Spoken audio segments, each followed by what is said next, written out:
देश की सबसे पुरानी और देश की सत्ता पर सबसे लंबे समय तक आसीन रहने वाली कांग्रेस पार्टी के अस्तित्व पर सवाल खड़े हो रहे हैं। 5 राज्यों में शर्मनाक हार के बाद कांग्रेस में एक बार फिर बगावत के सुर उठने लगे हैं। कांग्रेस में इन दिनों हालात ऐसे हैं कि पार्टी एक बार फिर 2 गुटों में बंटती नजर आ रही है। चुनावी नतीजों के बाद जहां एक बार फिर G23 समूह बैठकें कर रहा है, तो वहीं अब खुलकर कांग्रेस के नेता पार्टी पर ही सवाल खड़े करने लगे हैं और इस सब का निशाना गांधी परिवार बन रहा है। यानी अब कांग्रेस की अंतरकला एक बार फिर सबके सामने आ चुकी है। 5 राज्यों के चुनावों में कांग्रेस के प्रदर्शन के बाद शुरू हुआ आरोप प्रत्यारोप के खेल में अब गांधी परिवार को घसीटा जा रहा है। इसकी शुरुआत कांग्रेस नेता कपिल सिब्बल के बयान के बाद हुई, जिसमें उन्होंने गांधी परिवार के नेतृत्व पर सवाल उठाते हुए कहा कि गांधी परिवार को कांग्रेस पार्टी के नेतृत्व से अलग होना चाहिए और किसी दूसरे को मौका देना चाहिए। उन्होंने साथ ही ये भी कहा कि मैं घर की कांग्रेस नहीं बल्कि सबकी कांग्रेस चाहता हूं।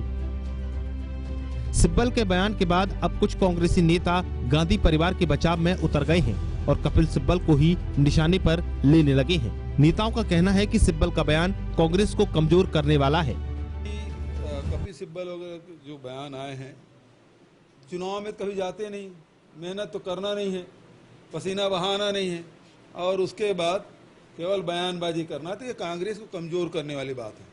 जहाँ तक के सोनिया जी, राहुल जी, प्रियंका जी की बात है, अपनी जिम्मेदारी को समझते हुए तत्काल CWC की मीटिंग उन्होंने आहूत की और अपने विचार भी उन्होंने रखे, लेकिन जितने CWC के मेंबर हैं वो सब लोगों ने एक स्वर से और सोनिया जी के ऊपर पूरा विश्वास व्यक्त किए हैं।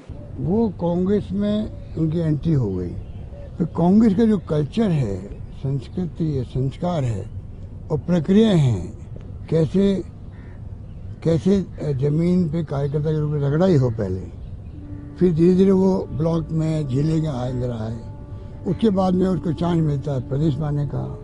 कोई यूपीए सरकार बड़े अच्छे लग रहे थे, उन्हें आदत नहीं है और इसलिए अभी तरह तरह की कहीं कुछ आलोचना कर